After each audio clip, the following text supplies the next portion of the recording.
Janet Sciales is about to give us a super moon. It is. It's it is. It's a super moon, and it's like the biggest moon. The moon is closest to the Earth. That's what makes it so big. Since like 1948. Right.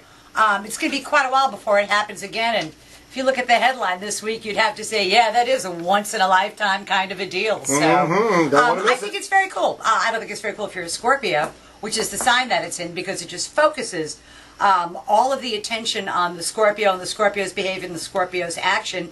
And because the moon is in Taurus, it's in their 7th house of partners and open enemies, and they get to find out who their friends are and aren't. And I'm pretty sure somebody's got no friends left at all. For Sagittarians, they have to be really careful with this energy, because this is the type of thing where if you criticize something, you are going to get the job to fix it. So make sure that you don't say, we should do this and that, because the universe is going to go, okay, it's up to you.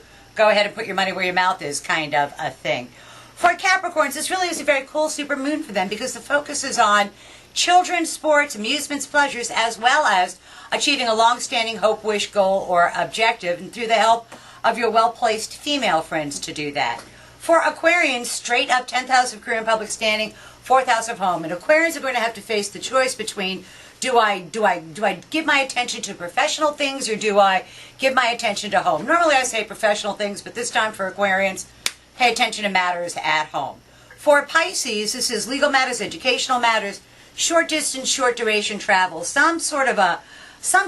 they've been waiting for some kind of word or some kind of communication, and it comes at this super moon, for good or for ill, depending on how they've lived their life. For Aries, it's about real estate, it's about finances, it's about money, it's about increasing your personal wealth by maximizing a jointly held resource, if there's a way to do that, to be able to do both. But it means usually more money to the Aries. For Tauruses, this is in their sign.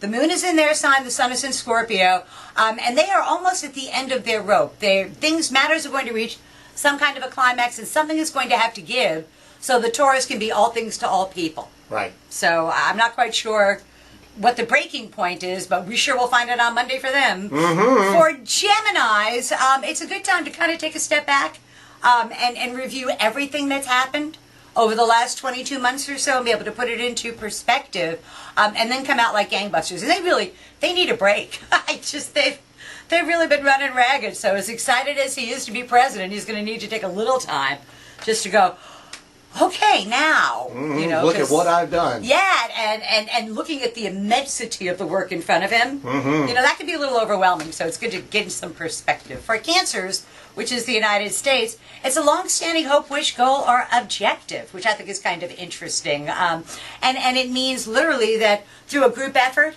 it's going to advance the interests of the Cancer, which is never a bad thing if you're the United States. For Leos, it's in their 10th house of career and public standing. They have to be really careful, because they are going to stand their professional ground. And there's going to be a lot of scrutiny on it and people that are opposing them. But if they stand the professional ground, they have good reason to explain why they are standing their professional ground, and they're likely to be successful with it. All right. So for Virgos, legal matters, educational matters, important matters at a distance, all go the Virgo's way. It's a very, very good time to be a Virgo. And something that they've been working on probably since January comes to be for them, and it has a fairly good outcome for them. For Libra, it's about finding a way to maximize an existing resource rather than looking for a new one. There are no new resources for the Libra to grab, so they need to look around the resources and the resources that they share with other people, and find a way to take a really close look at that, because that's what a full moon makes you do, is shines a bright light on things, so you can see what you're supposed to do with that jointly held resource to maximize it. So that's tomorrow's news today for a new day in America. And a good big old moon. And a big old moon to show us the way, I hope. All right, we'll see you next week. Always a pleasure.